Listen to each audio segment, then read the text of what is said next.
Hey, welcome back to Geek Porn. So, today is February 14th, the day of love. And what did I go see?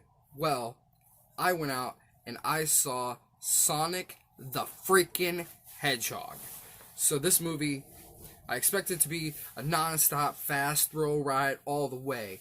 It wasn't quite that the whole time. Obviously, it's a film. You can't just be boom, boom, boom, boom, boom, constantly going. But there's a lot going on. I assume there's a lot more references that I don't get because I'm not a hardcore fan of the games. But there's plenty going on.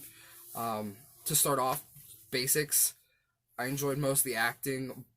But Jim Carrey. Freaking Jim mother-freaking Carrey. The over-the-top cartoonish person that this actor is. The amount of talent that just oozes out of him every time he goes on screen. And to see him as this character was great. If you're going to do a video game film and you want somebody that can be cartoony, I don't know any actors that can be as cartoony as Jim Carrey. Like his face, he is a live action cartoon character. I mean, that's why they've had him play The Mask and The Grinch and whatever else Jim Carrey has done, him as Ace Ventura. Anything that he's been in, he's almost comedic gold every time that you put him in front of a camera. And it's great to see in this film. There's so much, almost every time that he's on screen, he gets me. It's just great. Of course, spoilers for Sonic the Hedgehog. Obviously, it's probably in the title or on the thumbnail or both. And I'm telling you now, the movie's pretty straightforward. Like, Sonic is here. Dr. Robotnik gets involved. Sonic wants to save his friends and leave. There's not a lot of, plot details that I can give away, because the plot's fairly simple, but there's a lot going on throughout the film with different characters.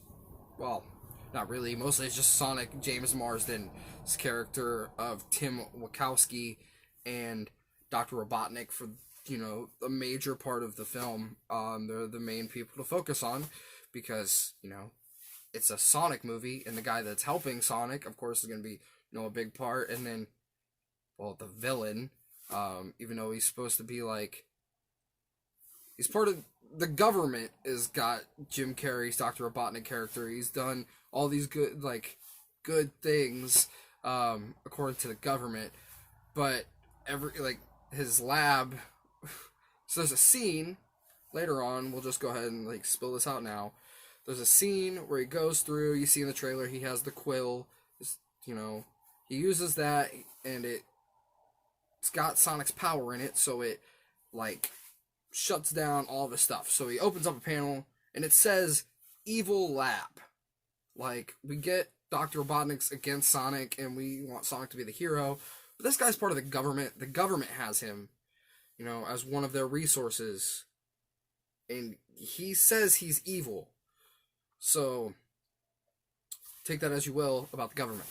So, not to, point fingers or anything. But, so now, talk about the film, start from the beginning. Sonic starts towards the end of the movie. So we're starting at the beginning, but Sonic starts at the end of the movie. It's one of those ones where you see, well, this is how I got here, blah, blah, blah. So you see Sonic being chased by Dr. Robotnik, and Sonic's like, wait, I'm going too fast, let's start from the beginning. So we see Sonic as a baby, baby Sonic. The internet's just filled with baby versions of everything now. So we got baby Sonic going through, and he's running around, and we find out that he had a parental figure that was Long Claw, which just made me think of Game of Thrones all the time. So I was just thinking of Jon Snow's sword, like talking to Sonic, being like, Sonic, you got this. You just gotta stay calm and stay hidden. But Sonic's, you know what? I'm a kid. I've got to use my powers. So Sonic's out using his powers. Well, he gets tracked by the Echidna, the same race that Knuckles is. We don't actually see Knuckles in this film, but we see plenty of the Echidna, and they're covered with masks, but you can see like their dangly hair things, coming down. So they go through. Sonic and Longclaw, they go through. They're running away, and she gets shot.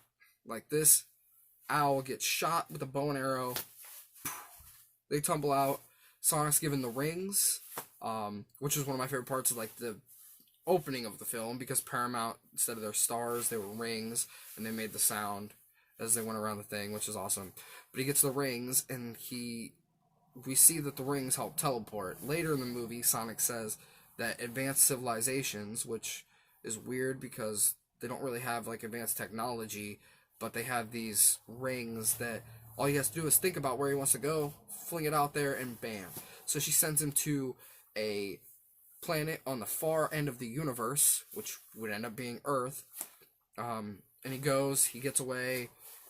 We assume that Longclaw gets killed by the rest of the Echidna that are after Sonic. And Sonic spends 10 years doing who knows what, running around the Earth. Basically going insane to a small degree, because he's isolated himself from everyone, because he's not allowed to like talk to people or to know everybody. But he goes around. He's so fast that he goes through. He learns the in and outs of everybody's life. The main character, James Marsden, he calls them the Donut Lord, because he sees them talk to donuts. And then of course he's a cop, so he eats donuts all the time. It's the Donut Lord. And he's got like little funny names for people. One of the better bits as we go through, we find out, one of his characters, known as Crazy Carl, has seen this Blue Devil, is what they call him, before, and they call him Crazy Carl because nobody believes him, and he pulls out this drawing that he has, his drawing of Sonic, or as I should say, his drawing of Sanic, because that's exactly what it is. It's just a crayon coloring of Sanic, the major meme that Sanic is. Maybe later we'll get a Uganda Knuckles meme reference whenever we get Knuckles introduced, if there is another movie. They definitely let it out for there to be sequels. We'll talk about the couple ending scenes closer to the end of the video. We go through. Sonic's with Tim Wachowski. They're doing all these crazy things. There's 2 different scenes that are like slowed down. Sonic's going super fast, so everything is super slow. The one thing about Sonic's speed, I mean, you're not really supposed to question it, but they don't really reference how well his speed works, or how exactly his speed works. For him to go so fast that nobody is moving at all, really, during the first scene where there's a big bar fight and he runs around and knocks everybody out. The second scene is the scene that we've seen in the trailers, where he runs around with the missiles and he's hitting them. But if you watch, you can see everything's moving extremely slowly during that scene, but it's still moving. You can see the flames moving out. I mean, obviously those objects are a lot faster than people, but even you see the whole part of that scene is you see Dr. Robotnik slowly moving towards pushing the button. The button that powers his vehicle, that is powered by Sonic's quill, which has his power, which is virtually unlimited. So we go through, that's happening, and as soon as he hits that button, super speed. Like, for whatever reason, now that Robotnik's inside the vehicle that can go that fast, Dr. Robotnik can also go that fast, or react as quickly, but he's one of the only things that has been able to catch up to Sonic. And then that's after, they make it to San Francisco. They have to go to San Francisco because Sonic gets shot with the tranquilizer, opens up a portal to San Francisco, drops the rings in San Francisco, and that's why the whole movie is just kind of like a buddy film of them making it to San Francisco. Because Sonic doesn't know where he's going. Apparently he can't read a map or whatever. So we go through, that happens, then the chase happens with Sonic. That's essentially where we meet back up with Sonic from the beginning of the film, where he's talking about everything happening. And then that plays out. They end up back in Green Hills, Montana, where Sonic spent most of his 10 years of unknown, history there. They go through. Sonic, he think he's dead, but then he comes back to life after Tim's like, yeah, family. Tim. His name's Tom. If I call him Tim a lot, I must be his dentist. Well, too late to correct it now. So, Tom, whose dentist calls him Tim, goes through, says Sonic is his friend.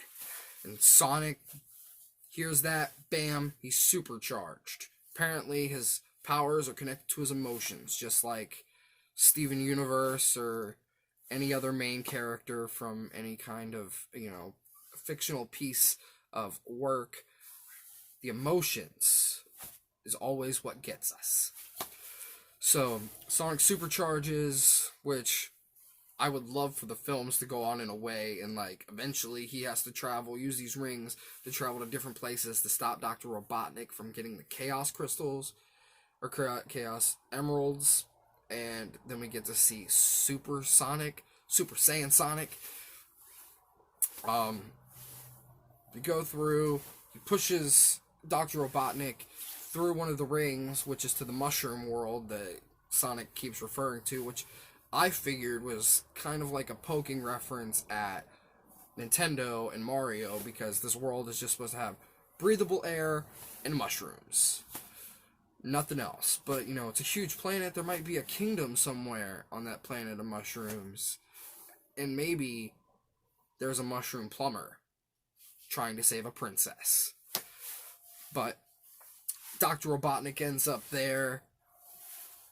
It's a happy ending. We go through. The movie brings us to a close. We see Tom and Maddie, his wife, living there at their home, redecorating, repainting. There was a lot of damage done whenever Robotnik had his little spout there with his drones and robot technology. After that, we go through. Sonic, you gotta go to your cave, man. Alright, well, I guess I'll leave, blah, blah, blah. Well, no, not that cave that you lived in for 10 years. We gave you a cave in the attic. So, now Sonic gets to live in the attic and stay there. And it's a happy end to a beautiful story. So, that was Sonic the Hedgehog.